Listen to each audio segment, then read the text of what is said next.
Hello young historians, welcome to Learn Extra Matric Exam Revision. Today we'll be focusing on the Cold War. So what I'd like to do first, I'd like us to look at the checklist, the things that are going to help you prepare for the exam. The first thing that you need to know is the structure of the exam. It is very important to know how your paper is structured so that you will know how to select your questions. And then the next thing is you need to understand the concepts related to the theme, because what you will see is that in the exam paper there are different themes that will be asked, and then you're supposed to choose. Make sure that you choose a theme that you're comfortable with and that you obviously know the concept related to. And then the next thing that you'll be expected to do is to apply your skills as an historian. Those are the skills that will be used to analyze the different types of sources. Now, sources will come as photographs, they can be written sources, they can be cartoons, various sources that you will be using. So for whatever source you are given, you have to analyze. Extract information, analyze, interpret, and then answer the question. And then the next thing is to be able to construct a coherent argument using evidence in an extended writing question. So this is where your essay writing skills come in. Those are very important in history. And please take note of the word coherent, that whatever you write, it has to be coherent. It has to make sense. Because if it doesn't make sense, then people won't understand it. Make sure that it's in chronological order as well. And then, in terms of the overview of the paper, remember I said to you before that you will be looking at the structure of the exam, so it's very important to know how your exam is going to look at the end of the year. So, we're looking at History Paper 1, and as I've already said to you, we'll be focusing on the Cold War, but I'm showing you the structure of the entire exam so that you can make an informed choice. The paper is out of 150 marks, and it's 3 hours long. Obviously, because it consists of short source analysis questions and then the essay questions. Okay, so this question paper consists of 6 questions. Now, historians, you don't have to do all 6. Remember, there is a choice. So, the first part of this exam is source-based questions. Question 1 is the Cold War. Now, the overriding question is, how did the Cold War period shape international relations after the Second World War? You already know that because that's the theme you're dealing with. But then the focus question will be the origins of the Cold War in Europe, and the Cuban crisis. So in today's lesson, we'll be focusing on the Cuban crisis. And then question 2 is independent Africa. How was independence realized in Africa in the 1960s and 70s? So the focus there will be Africa in the Cold War.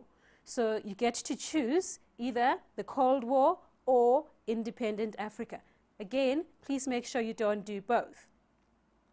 And then the third question under source-based questions is civil society protests in the 1950s to 1970s. So you'll be looking at what forms of civil society protests emerged from the 1960s to 1990. In this theme, we're looking at the civil society protests in the United States and other parts of the world, not in South Africa. Please make sure that you've studied the correct theme for that. So the focus question there will be the civil rights movement and the Black Power movement. And then the second part of this paper, now remember I told you that there's a choice. So if I can quickly go back, source-based, there are 3 questions. You need to answer 1. You can do the Cold War or independent Africa, or you can choose civil society protests. And then you move on to the second part of this paper, which is essay writing. So question 4 will be the Cold War. The focus there will be China and Vietnam. Now what happens is that you have to choose one. These alternate annually, So it can be China this year, and then the following year, Vietnam. You need to familiarize yourselves with that as well. And then the second question, again, it's a choice, you don't do all of them, is independent Africa. You know the overriding question, how was independence realized in Africa? And there you will be looking at a comparative study of the Congo and Tanzania. Now you remember Congo adopted capitalism after independence, and Tanzania adopted or introduced African socialism. Again, that is where you need to know your concepts very well. And then the last question, which is question 6, is civil society protests from the 1950s to the 1970s. You know the overriding question already. What forms of civil society protests emerged from the 1960s to 1990? So again, you'll be looking at the civil rights movement and Black Power movement. And again, you choose one question there. So that is the structure of your exam paper. So you can decide now which theme you're familiar with or which one you like, and then focus on that, or maybe look at 2 to prepare yourself for the exam. And as I've already said to you, we are not going to do all of them. We're going to do the rest of the other themes in later sessions. But for today's session, we're going to look at the Cold War with a special focus on the Cuban crisis. Okay, so I've got an example of sources here and questions adapted from the 2013 February examination.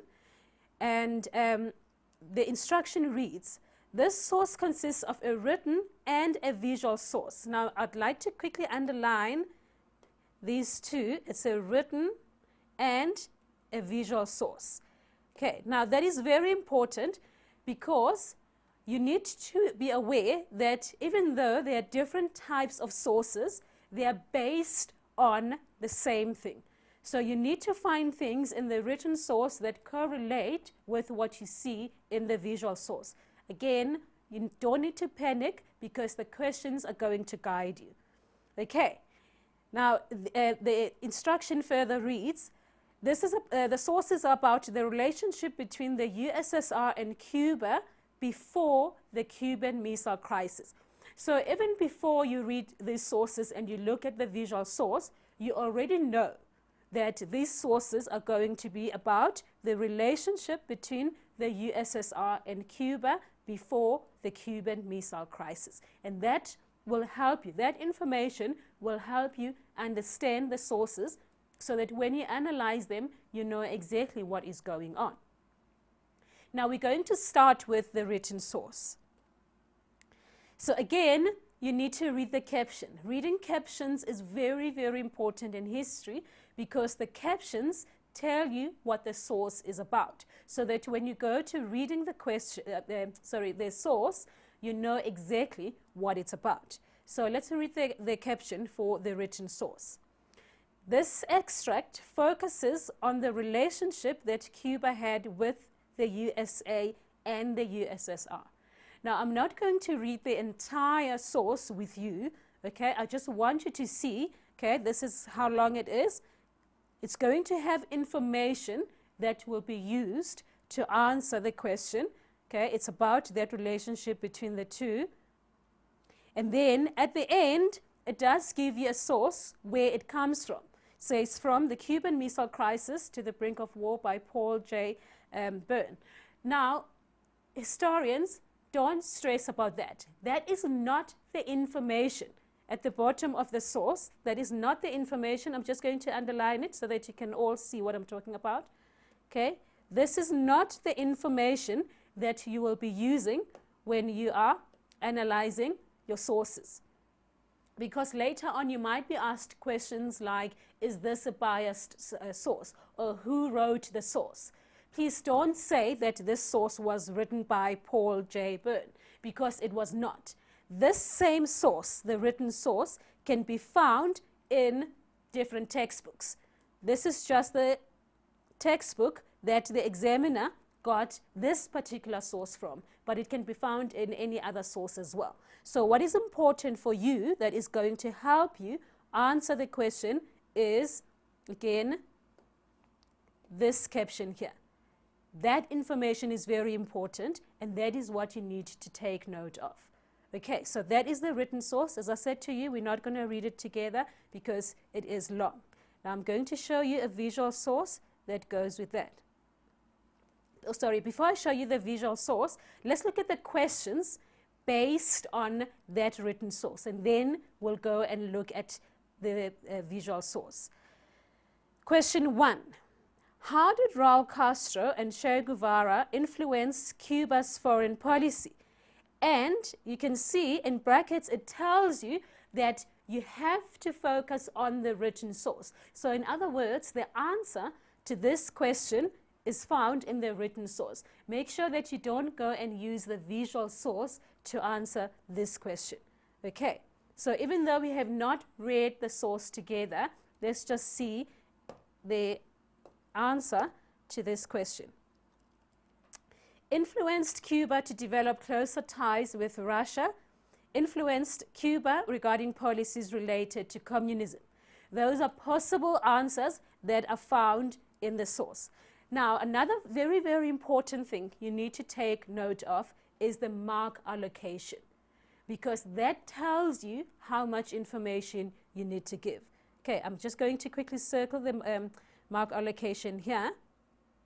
As you can see, 1 times 2 equals 2 marks. So you just need to give 1 point. So even though I've given you 2 possible answers here, it's because different people will give different answers. You just give 1 point, then that is straight interpretation of the source. So this question is checking whether you've understood the source or not.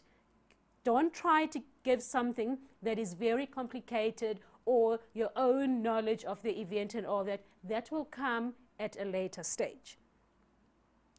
And then we look at the next question. It says, use the source and your own knowledge. Now that is very important. In the first question, you were just using the source, so the answer was found in the source. But in this question, you are using both the source and your own knowledge. Now, in some cases, when a question like this is asked, you will be expected to use the source just to trigger your memory. A source will be a springboard for you to remember information about the event or the concept, whatever the question is. Okay, so again, I'm going to quickly underline those 2 instructions because they're very important. So you are using the source and your own knowledge. So in your response, please make sure that you have used both, because the answer will not only come from the source, but you have to have studied this section as well. So you need to know exactly what the event was about. So you need to define the concept of communism. Now remember, when we started, I told you about concepts in history. They are very, very important. So we'll be looking at more concepts as we go on and in other sessions as well. So you've been introduced to one concept now, and that is communism. So when you were studying the Cold War, your starting point should have been defining communism, defining capitalism, and then looking at the other concepts like propaganda, brinkmanship, and so on. Okay, so now you need to use your own words, because this written source is not going to have an explanation or a definition of communism. You need to show that you understand what communism was about. So both from what you've read in the source and your own knowledge as well. So again, the mark allocation is very important. 1 times 2 equals 2. So you get 2 marks for giving that definition. Okay, so again, let's look at the answer there. You can, there are various possible answers here, because we know that we all use language differently, as long as you have communicated the meaning of the concept correctly. An economic, social, and political system which aimed to create an equal society. And then you get your 2 marks. Or you can say trade and industry were controlled by the state for the benefit of the country. That means people had to share. Or you can say no private ownership was permitted. You still get 2 marks, as long as you show understanding of communism. And remember, I said to you that the written source will obviously trigger that understanding, but it will be based on your own memory as well. And then the next question is, in which country did the USA place nuclear missiles? Again, they've given you instructions there that this is from a written source. So we're not dealing with the visual source yet. So you know that you need to go to the written source, but you're also using your own information there. So in this question, again, you're just extracting information from the source. So this source is still testing your understanding of what went on. So let's look at the possible answer. But before we do that, again, look at the mark allocation there. It's 1 times 1. Okay, so the possible answer there is Turkey. And that information is found in the source. So if you've read your source properly, you will see that the answer is already there. And then, moving along, the next question is, explain whether the initial plan by the USA to get rid of Castro was a success. Okay, now this explanation is your own judgment, but it's based on the written source. I'm going to quickly underline the word explain, because those instruction words are very important in history. Because if you say describe, define, explain, we're asking you to do different things. Don't forget that. Okay, so you need to explain whether the initial plan by the USA to get rid of Castro was a success. Okay, so you already know from reading the source that the USA wanted to get rid of Fidel Castro, and then the mark allocation is 2 times 2, it's 4 marks. Okay, let's look at the possible answers there. Okay, so there you can either state whether it was successful or not. The question does say, explain whether it was successful or not. Don't just write down the answer without specifying whether it was successful or not. In some cases, your answer can lead to that, but you need to show the person reading your answer that you know what you are talking about. Okay, so you can say it was successful and support your answer, but let's read the possible answer here. It was not successful. The United States was defeated at the Bay of Pigs. It was an embarrassment for the US government under Kennedy. Castro and the USSR became stronger allies.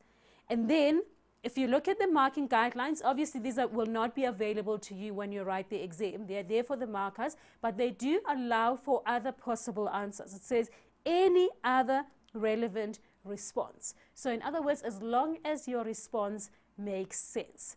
Okay, I often say to the students, sometimes you can give an answer that is totally different from what the examiner was thinking, as long as you can support it. But make sure that when you're supporting it, you're not making up your own history. You give concrete evidence to support your answer. That is very important in history. And then the next question is, how would you describe the relationship between Castro and Khrushchev as shown in the visual source? Okay, so now that is looking at the visual source. So we're going to look at the visual source together. But then, if you look at this question, they're saying, how would you describe it? You are asked for your own opinion there, but it's an informed opinion, informed by what you have seen. Okay, so let's look at this visual source. Again, it's very important to read the caption. You already know that. So the visual source tells you that this is a photograph. It is not a cartoon. It's a photograph. Okay, it was taken when the event took place. I'm just going to quickly underline photograph so that you know what the source is about. This is a photograph of Fidel Castro, and it tells you who Fidel Castro is. It tells you that he is on the left. Okay, so this will be Fidel Castro. The leader of the USSR, and Khrushchev on the right, okay, the leader of the USSR. So you already know who these two people are. You don't have to panic and get confused when you're answering that question. They were hugging each other. So again, that is a clue. I'm going to quickly underline that because that is going to help you answer the question. So you can see that they are hugging each other. That's a very, very important clue because it will help you understand whether they had friendly relations or not. But then another thing that you need to look at is the visual clues. Okay, so we've looked at the written clues, that is the caption of this written source. It tells you that they were hugging each other. They were at the meeting of the United Nations in 1960 in New York. Remember, I told you that is the very important part of analyzing sources because it contextualizes the source for you. So you know exactly when this was taken, where it was taken, and what is going on. Now, you need to look at the actual photograph and see if whatever is going on in the photograph agrees with what is said in the written explanation or the caption. So it does say they're hugging each other, and as you can see them, they are hugging each other. Okay, other visual clues that you can use to answer the question are they're laughing, they're smiling, they seem to be happy to see each other. So again, that tells you that this was a friendly relationship between the two leaders, Fidel Castro of Cuba and Nikita Khrushchev of the USSR. Okay, then when you go to the question, you know exactly what is going on and what the relations were between those two. Okay, so we've looked at that photograph and we've looked at the visual clues that are going to help you answer the question. So coming back to the question, it reads, how would you describe the relationship between Castro and Khrushchev as shown in the visual source? So again, they are asking for your own opinion, but it is based on the visual source. So in other words, you can't just make things up that are not related to the visual source. Now let's look at the possible answer here. It's that it was a cordial, good, friendly relationship. Now remember when we are analyzing the photograph, we did say that they were hugging and smiling and all that. But in this case, you are not asked to explain why. You just asked to describe the relationship. So please make sure you stick to those things that you expected to do. In some cases, they can say to you, describe the relationship and then justify by referring to the visual clues in the photograph. But in this case, you were not asked to do that. That is why the mark allocation is 1 times 2. So you only get 2 marks for saying it was a friendly relationship. And then when you're asked to justify that, then you will get more marks for it. Then that is where you'll be saying that they are really hugging each other and they're smiling and they seem to be liking each other or any relevant thing. So please make sure you read the instructions carefully. And then if we look at the next question, now this question is asking you to refer to both the written and the visual sources. Again, it's very, very important to read that instruction because when you give your answer or your response, it has to come from both. So make sure that you're not answering based only on the written source or the visual source. And then the question is, explain why Castro tried to strengthen his relationship with Khrushchev. Okay, now if you look at those two sources, remember I told you that they work together. So the written source tells you about the relations between Cuba and the USSR leading up to the Cuban Missile Crisis. And then the visual source is a visual explanation of a written source. So it is showing you in a visual form that these two leaders were friendly with each other. Okay, so you get 4 marks for saying that because you are now explaining. You are not just describing as in the previous question, but you need to explain. Okay, so let's look at the possible answer here. He needed a strong ally to protect Cuba from the United States. He looked to Russia as a trading partner. Now again, this is where your own knowledge of this theme and the event comes in. So you'll read the written source. It will have some information relating to that, but also from the lessons in class, you will know that that was the reason behind the relationship between the two countries.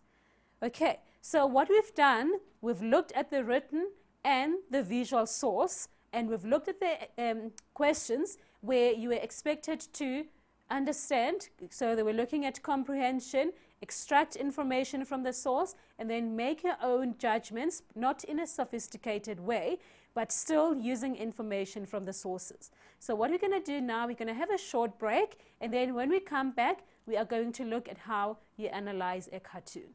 I'll see you in a few minutes.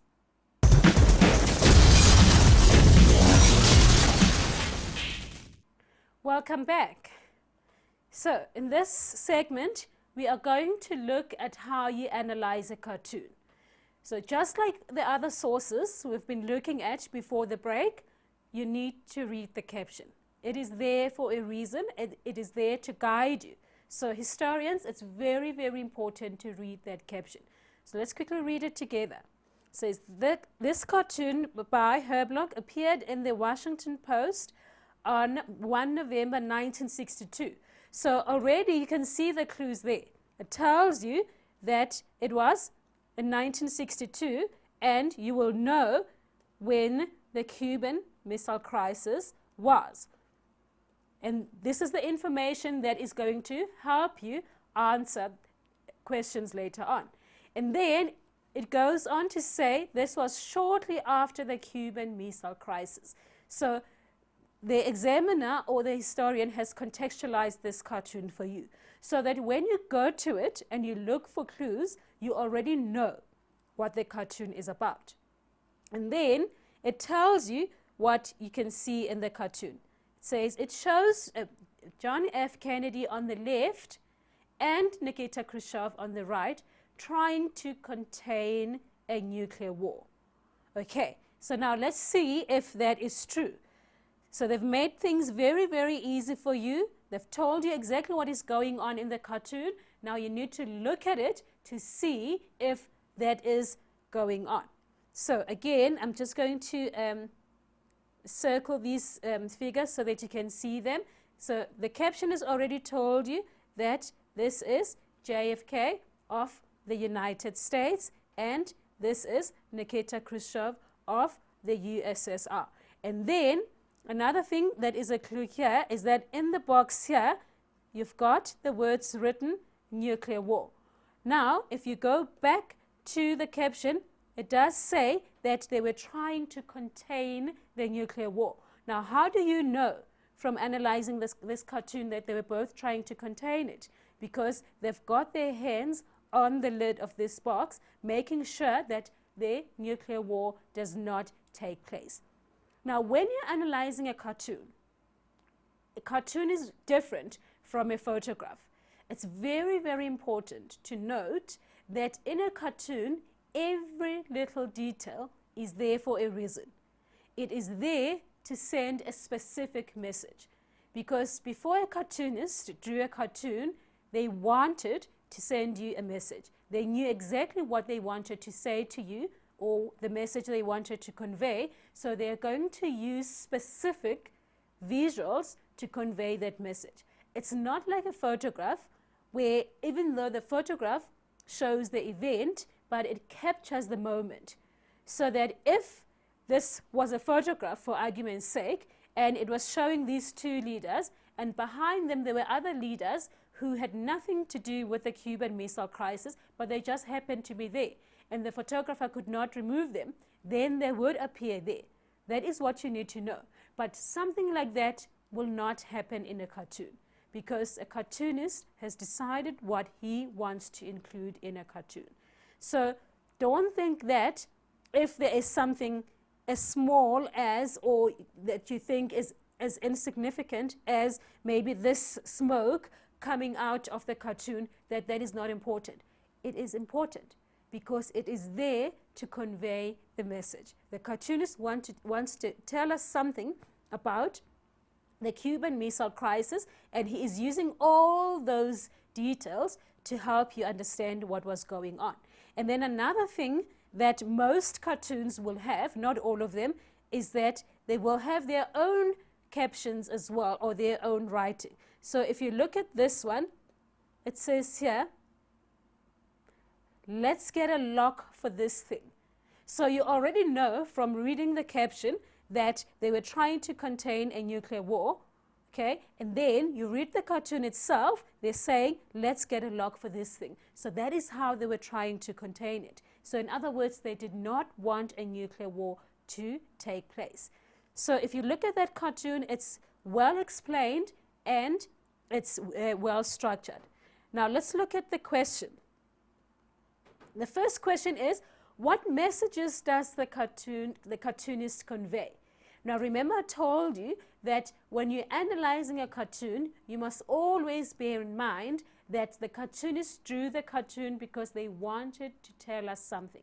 There is a specific message they wanted to convey to us. Okay, let's look at a possible answer here. So the response here can be that there was a possibility of a nuclear war. Now you already know that because there was a Cuban Missile Crisis where these two superpowers faced each other.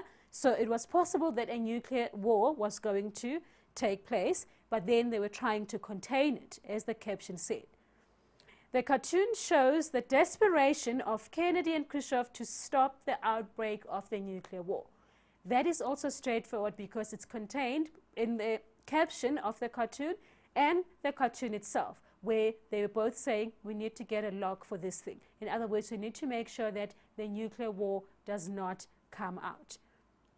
And then, if you look at the next question, it says, explain the statement, let's get a lock for this thing, in the context of the Cuban Missile Crisis. I'm going to read that question again because it's very important. You are explaining, okay, that is where you need to bring in your own knowledge of the Cuban Missile Crisis, but using this cartoon.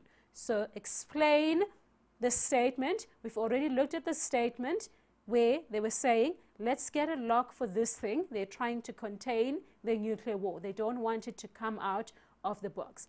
And you're explaining the meaning of that statement in the context of the Cuban Missile Crisis. So this is where your own knowledge comes in, and obviously your understanding of the cartoon. So your cartoon analysis skills come in, but also your knowledge of the event is very important in order to understand the context. Now, if you look at the possible response here, it means that both Kennedy and Khrushchev tried to reach an agreement regarding the missile crisis in Cuba. Okay, now that information is not in the visual source itself, but you can read between the lines. You can read from the actions of the two leaders in the cartoon. And you already know from the lessons in class that they were trying to contain the nuclear war. It means that a solution needs to include both parties. So both the United States and the USSR wanted to make sure that a nuclear war did not take place. Both Kennedy and Khrushchev were prepared to avoid a nuclear war at all costs. Okay, again, you already know that because they're both saying that let's get a lock for this thing. In other words, they're not saying you get a lock. We need to do it together. Make sure, we need to collectively make sure that a nuclear war does not take place.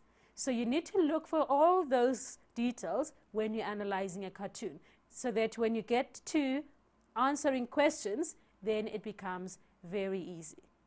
Okay, so we're going to take another short break, and then when I see you again, we'll be looking at a more complex, longer question. Thank you. I'll see you in a few minutes.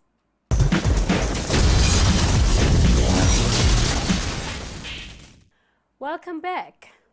So, in the other segments, we're looking at the short questions, how you analyze sources and how you answer those questions. Now, what we're going to look at is a paragraph question. So let's look at question 3. Again, as you know, this is adapted from the Department of Basic Education February exam from 2013, paper 1, we're still focusing on the Cold War, the Cuban Missile Crisis. Now, let's read the instruction together. It says, use all the sources. Now, that is very important because in your response, you need to make sure that you've got points from all the sources. So you use all the sources and your own knowledge. So these are the two main things. Now, you'll remember from the short questions that there were questions where you were using the sources, extracting information directly from the sources, and there were questions where you were asked to use your own knowledge as well. And then you're supposed to write a paragraph. So this is another important thing. I'm going to underline it. You write a paragraph. Now, a paragraph is not one word or one sentence. And they tell you here that it's a paragraph of about 8 lines. They do say about 8 lines. If your paragraph is longer than 8 lines, don't stress. It's not the end of the world as long as it is not too long. Don't write a page or 2 pages. It's supposed to be short. So this is just a guideline of how long your paragraph is supposed to be. Obviously, if it's 2 lines, then it can't be called a paragraph. It's just 2 sentences. That is why they've given you that guideline. Okay, and then they've also given you the guideline in terms of words. They're saying about 80 words. Now, a lot of kids waste time counting words. Don't stress about that. As long as you can see the lines that, you know, what I've written can fit in plus minus 10 lines, okay, then you'll be fine. And then the task that you have to do is to explain the role that the United States played in preventing the outbreak of a nuclear war in Cuba. Okay, I'm going to quickly underline that so that you can see. You are explaining, and you're explaining, I'm going to circle this, the role played by the United States. Now, the question is not asking you about the role played by the USSR. So when we're analyzing the short questions, we're looking at the relations between the United States and the USSR. But this question is specifically looking at the role of the United States. And they're not looking at whether the United States was responsible for the crisis or for the outbreak of the nuclear war, but they've told you that they were trying to prevent. So you're explaining the role played by the United States in preventing the outbreak of a nuclear war in Cuba. Now, what we're going to do, we're going to quickly look at the sources. Okay, we have not looked at all the sources, but I'm just going to point out important points that might help you answer this question, bearing in mind that the question is only asking for the role of the United States and not the USSR. Okay, so we'll start with our written source. Okay, this source, we've already looked at it. It focuses on the relationship that Cuba had with the United States and the USSR. Okay, as his relationship with the United States got worse, Castro's relations with the USSR improved. Okay, so they're just giving you the background about the relationship between Castro and the United States and then the USSR. Okay, and then they're giving you the context as well, how the Cuban economy depended on the US economy and so on. And then it goes on to say that the Americans had allies. I'm reading from this part because, again, we don't have time to read the entire source from here. The Americans had allies all over the Eastern Hemisphere surrounding the USSR. The United States had a huge number of military forces in Europe near the Soviet borders. So obviously that would have threatened the Soviet Union. It was well known that the United States had nuclear missiles in Turkey, which were pointed at the Soviet Union. So this obviously directs to the threat that the Soviet Union felt regarding the missiles that the United States had placed in different parts of the world. Okay, if we scroll down.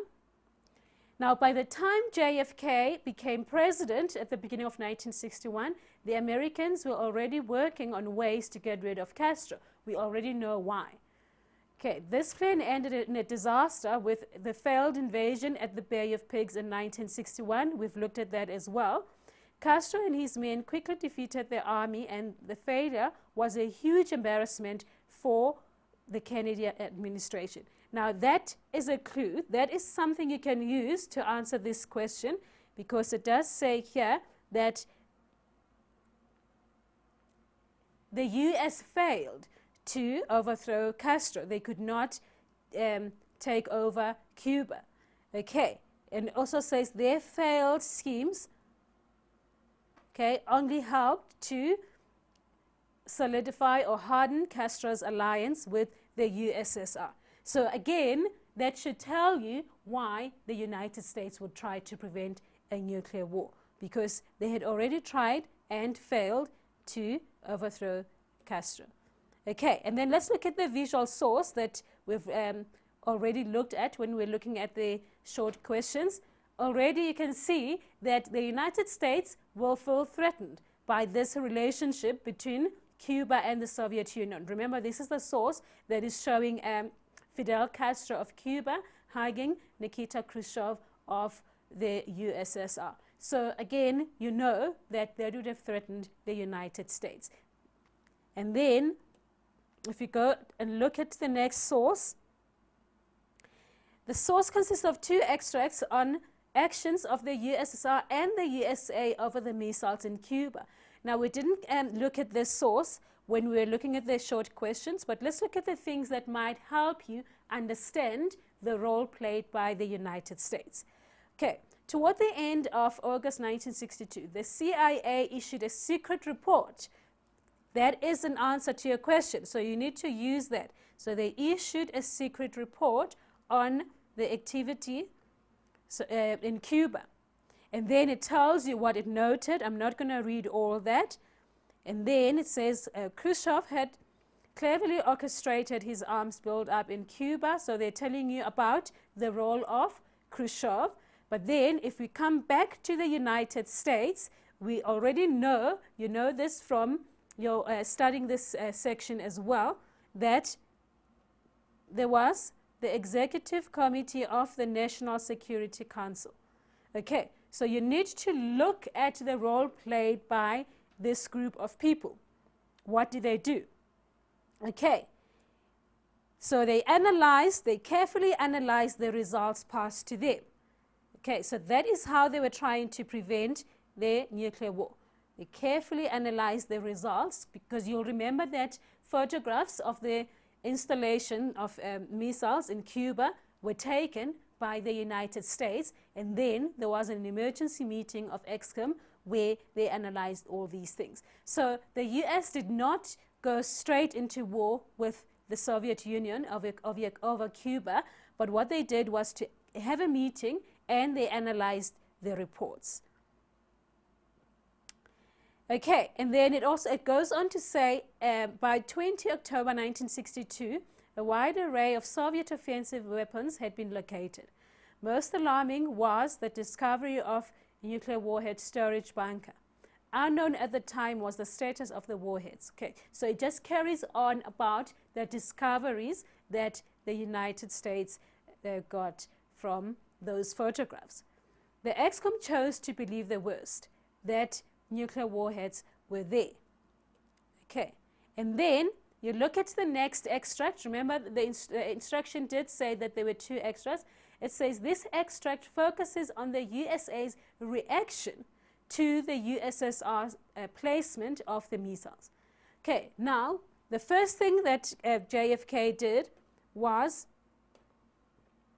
he signed a quarantine proclamation. Okay, that is very, very important. Okay, you know what a quarantine is, a blockade. Okay, so it put a blockade into effect the next day. Again, they are not going straight into war, but they are trying other avenues so that a nuclear war does not take place. Okay, and then it goes on to tell you about the Russian ships going to Cuba and how this Khrushchev had warned the Soviet ships would not turn back. So that was his response. Okay, remember, we're not interested in the Soviet role, but we're interested in the American role.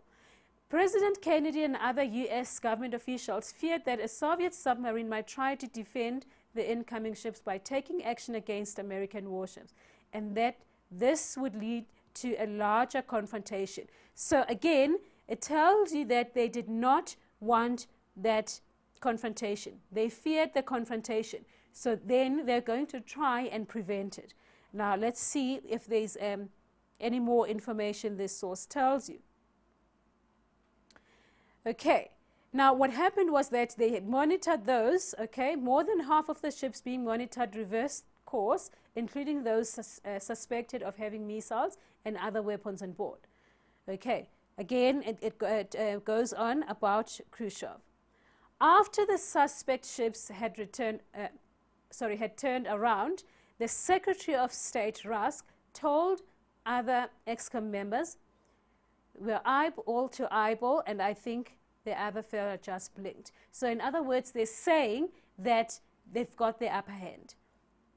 Okay, so that is how they were trying to prevent the nuclear war from taking place. And then we look at this cartoon that we've already analyzed. Remember, I'm not going to read the caption again because we've already done that. And we said that there is writing on the cartoon itself where both Kennedy and Khrushchev are saying, let's get a lock for this thing. In other words, they're saying, we don't want a nuclear war. Let's keep it contained in the box. And then there is a nuclear war there. So you need to go back to cartoon analysis that we've done. Okay, now let's look at the possible response to this question, bearing in mind that you are writing a paragraph and this is out of 8 marks. And the instruction, as I've already said to you, says read all the sources or use all the sources and your own knowledge to answer the question. So you need to make sure that in your response, you've got points from all the sources. Okay. Now, the first thing is Kennedy and his advisors debated the matter of an invasion of Cuba. We already know that because we looked at the sources and how the United States responded. And then they opted for a blockade. We've looked at that as well, or the quarantine. I'm quickly going to underline that so that you can remember. So that is also found in the source. And then another thing that is found in the source is in his speech to the nation, he responded that the United States was going to respond by not holding back, but obviously doing something about the missiles. In other words, not allowing the Soviet Union to place those missiles. Okay, and he also made it clear that the Soviet missiles in Cuba would not be acceptable. That is why the quarantine was put in place. And then there is a source that also told you that on the 23rd of October, he signed the quarantine proclamation. So again, I said to you when we were analyzing that source, by signing it, they were trying to prevent a nuclear war.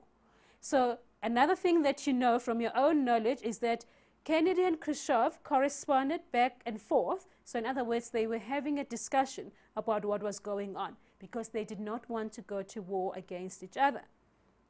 And then they also had direct lines of communication.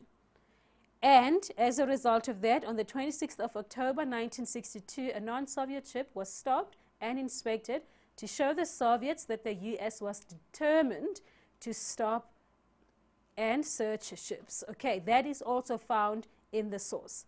And then the US agreed not to invade Cuba if the Soviet Union removed the missiles. So by doing that, by coming to that agreement, they were stopping the nuclear war. They were preventing a nuclear war from taking place.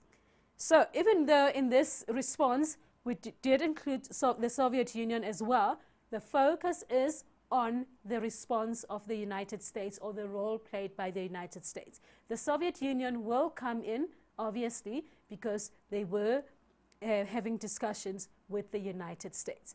So that is how you need to answer paragraph questions. Make sure that the information comes from all the sources and then your own knowledge. So it shouldn't be that long. So that's it for today. In our next lesson, we will be looking at essay writing. Goodbye.